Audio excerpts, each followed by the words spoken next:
Assalamualaikum warahmatullahi wabarakatuh. Salam sejahtera bagi kita semua. Hari Rabu tanggal 19 Agustus 2020 akan dilaksanakan ujian seminar hasil berjudul Redesign Stadion Gajayana Malang dengan pendekatan arsitektur high-tech. Dan perkenalkan, nama saya Altar Alifi, NIM 1766012. Dalam kesempatan kali ini, saya ingin mengucapkan terima kasih kepada Sekretaris Penguji, Penguji Utama, dan Ketua Penguji. Terima kasih telah mempersilahkan saya untuk presentasi.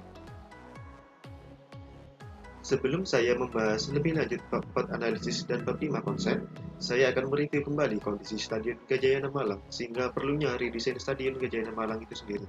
Yang pertama, tampilan stadion yang tidak memiliki karakter. Kedua, keamanan yang minim. Ketiga, hilangnya keberadaan Stadion Gajayana Malang. Keempat, jumlah tribun dan parkir yang kurang memadai. Dan yang kelima, kualitas fasilitas yang kurang layak. Analisis aktivitas dan pengguna. Yang pertama, bermain sepak bola dengan aktivitas publik dengan pengguna atlet, pemain, dan pelatih. Yang kedua, latihan dengan aktivitas semi privat dengan pengguna atlet, pemain, dan pelatih. Yang ketiga, penonton dengan aktivitas publik dengan pengguna penonton dan manajemen. Yang keempat, edukasi dengan aktivitas publik dengan pengguna siswa, masyarakat, dan siswa SSB.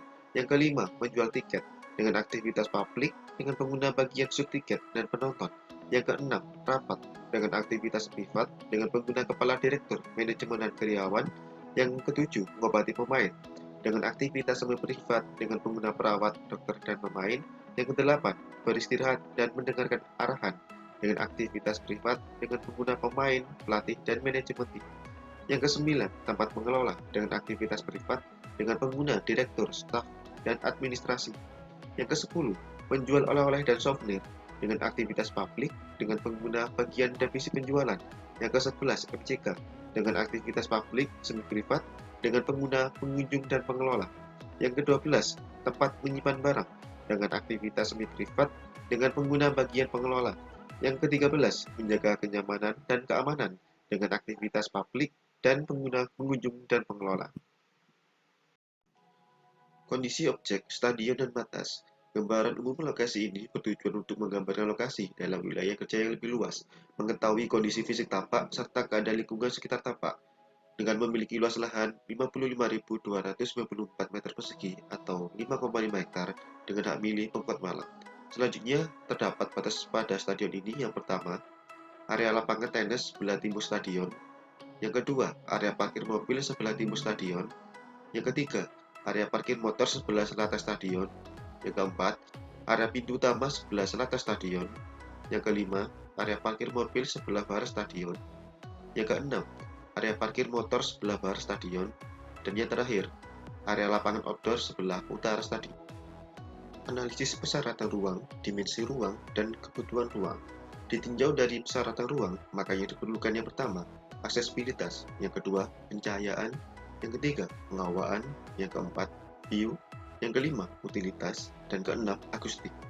Dengan output tidak diperlukan, cukup diperlukan, sedang diperlukan, dan sangat diperlukan. Pada kebutuhan ruang yang pertama, lobby dengan dimensi ruang 400 meter persegi dengan sumber data Newford. Pada kebutuhan ruang yang kedua, loket tiket dengan dimensi ruang 125 meter persegi, sumber data Newford. Pada kebutuhan ruang yang ketiga, tribun dengan dimensi ruang 1750 meter persegi, sumber data observasi, dan sebagainya. Analisis sirkulasi. Pada alternatif yang pertama, kelebihan penempatan area parkir, tim ofisial maupun pengunjung memiliki aksesibilitas yang mudah untuk menuju stadion. Kekurangan, jalur untuk supporter pengguna motor dan mobil menuju stadion searah dan kemungkinan mengikuti situasi kemacetan. Pada alternatif yang kedua, kelebihan penempatan area parkir sudah tertata terhadap pencapaian fasilitas sekitarnya.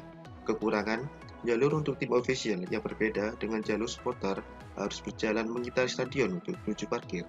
Pada alternatif yang ketiga, kelebihan penempatan area parkir baik tim official maupun pengunjung memiliki aksesibilitas yang mudah untuk menuju stadion. Kekurangan, penempatan jalur parkir baik supporter, pengguna motor, mobil, dan tim official berada di kawasan jalan arteri dan terlihat kesan macet. Analisis matahari. Pada alternatif yang pertama, menerapkan prinsip layering dengan pemberian lapisan pada atap berupa solar panel. Pada alternatif yang kedua, pemberian beberapa secondary skin yang berjarak 90 cm dari jendela dan terbuat dari susunan aluminium hollow yang dirangkai frame besi. Pada alternatif yang ketiga, aluminium membantu menahan dan memantulkan panas sinar matahari masuk ke bangunan stadion. Analisis angin. Pada alternatif yang pertama, yaitu pemberian sistem pengawaan sirkulasi silang dari bagian tribun ke bagian depan dengan bukan panel kaca bermotif warna sebagai ekspresi dari fasad high-tech. Pada alternatif yang kedua, pemberian dan penataan vegetasi pohon trambesi yang cocok tumbuh di dataran rendah sebagai upaya untuk mereduksi resistensi angin pada area batas-batas tapak. Pada alternatif yang ketiga, ventilasi terowongan adalah sistem di mana kipas angin berada di salah satu ujung bangunan dan dua bukan besar dipasang di sisi berlawanan. Analisis view. Pada alternatif yang pertama, dengan memakai prinsip movement, pergerakan yang terjadi pada alat transportasi bangunan seperti tangga, eskalator, atau lift. Pada alternatif yang kedua, dengan memakai prinsip Alec-Wake filigree of tension members, penggunaan baja-baja tipis sebagai penyokong kisi kaca di mana membuat struktur terlihat lebih ekspresif. Pada alternatif yang ketiga, dengan memakai prinsip inside-out, bagian interior yang diperlihatkan keluar dengan penggunaan material penutup yang transparan seperti kaca. Analisis struktur. Pada alternatif yang pertama, A. Struktur pondasi rospel untuk menahan beban. B.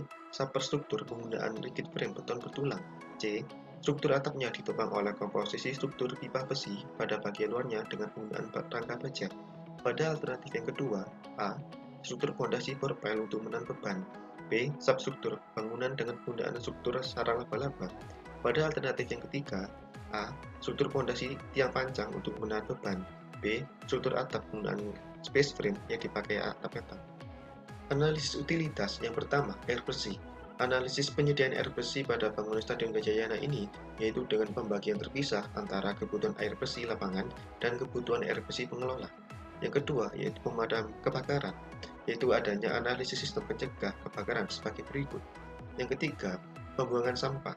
Analisis pembuangan sampah ini dengan penggunaan tempat sampah yang diletakkan pada area-area tertentu dan kemudian dikumpulkan untuk diangkut oleh truk sampah dan berakhir di TPA. Dan yang terakhir, jaringan listrik. Analisis jaringan listrik ini sistem penggunaan energi bangunan stadion yang berasal dari PLN dan genset. Kesimpulan dari beberapa analisis di atas, maka nilai positif tertinggi yaitu 11 dan nilai negatif terkecil yaitu 4. Maka alternatif yang layak dipakai adalah alternatif kedua. Dengan pertimbangan tersebut, perancang cenderung memilih alternatif yang kedua, yang dimungkinkan akan diangkat menuju konsep dasar dan temanya. Konsep dasar. Dalam konsep dasar ini memiliki filosofi yang pertama, bangunan harus tampil menarik sesuai dengan imajinasi yang visionable. Yang kedua, bangunan harus menunjukkan keharmonisan antara warna, tekstur, media, dan sebagainya. Yang kedua, yaitu teori, di mana teori ini terdiri dari yang pertama, transparency, layering, and movement. Yang kedua, celebration of process. Ketiga, red ring coloring. Yang keempat, inside out. Dan yang terakhir, lightweight filigree of tension members. Dan yang ketiga, yaitu aplikatif, di mana aplikatif ini memiliki yang pertama, pengambilan analogi bentukan-bentukan menarik. Yang kedua, penggunaan material, sistem struktur, dan teknologi yang lebih inovatif. Yang ketiga, pemilihan warna yang menggunakan sistem monokrom. Yang keempat, merencanakan perancangan bangunan dengan pertimbangan kondisi iklim. Dengan landasan ide, yaitu menggunakan analogi mekanik, di mana penganalogian pesawat udara F-117 sebagai ide bentuk dari tema mekanik yang dititik beratkan pada transformasi pesawat udara F-117 ke dalam bentuk. Konsep tapak. Konsep tapak ini merupakan hasil dari alternatif solutif dalam penataan layout dalam tapak yang mewujudkan penzoningan, batas, peletakan massa, penentuan arah sirkulasi, penata vegetasi, dan lain-lain. Dan terdapat gate utama stadion yang berfungsi sebagai akses utama. Yang kedua, terdapat selasar jalan yang mengikuti jalur sirkulasi. Yang ketiga, terdapat pagar pembatas yang berada di sekeliling batas tapak stadion. Dan yang keempat, pemberian fontaine pada sekitar bangunan sebagai aplikasi estetika dalam objek. Konsep bentuk. Transformasi bentuk yang pertama, yaitu dasar bentuk oktagon yang memiliki 8 sisi dari desain bangunan stadion. Transformasi bentuk yang kedua yaitu dasar bentuk oktagon yang dikombinasikan dengan melengkung yang merupakan aplikasian dari analogi badan pesawat. Transformasi bentuk yang ketiga yaitu perubahan bentuk dari transformasi 1 dan 2 pada wing analogi pesawat udara F-117. Dan yang terakhir, transformasi bentuk yang keempat yaitu hasil dari perubahan bentuk transformasi 1, 2, dan 3. Dan terdapat pergerakan analogi pesawat dari berbagai tampak terhadap masa bangunan sebagai berikut. Konsep ruang. Konsep ruang ini merupakan hasil dari penata ruang yang didasari dari analisis kebutuhan ruang, sehingga memunculkan alternatif terbaik dalam penzoningan ruang. Antara lain yang pertama, koridor, yang kedua, hall, yang ketiga, tribun, yang keempat, information center. Konsep struktur. Yang pertama, konsep struktur stadion bentang lebar ini menggunakan pelengkung beton bertulang sebagai penumpu utama di tengah bangunan. Yang kedua, konsep struktur rangka space truss yang berupa susunan elemen linier batang yang membentuk segitiga atau kombinasi segitiga. Yang ketiga, pada fasad bangunan stadion ini menggunakan baja Cremona yang dimana memiliki bobot yang ringan dan membantu mengurangi beban pada stadion Gajayana ini. Yang keempat, struktur tengah bangunan yang memakai beton bertulang dan terdapat cantilever yang menahan balkon. Dan yang terakhir kelima, yaitu struktur fondasi yang memakai jenis fondasi yang tiang panjang untuk menahan beban bangunan stadion dan tribun yang ada dalam bangunan stadion.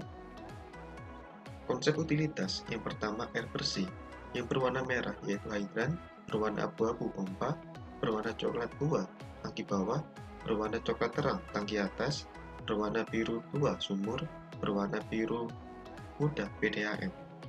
Dan konsep utilitas yang kedua yaitu jaringan listrik yang berwarna ungu genset, yang berwarna kuning panel, berwarna biru terang PLN, dan ada garis merah yaitu distribusi. Yang terakhir yaitu pembuangan sampah yang berwarna coklat yaitu tempat sampah dan berwarna merah yaitu TPS.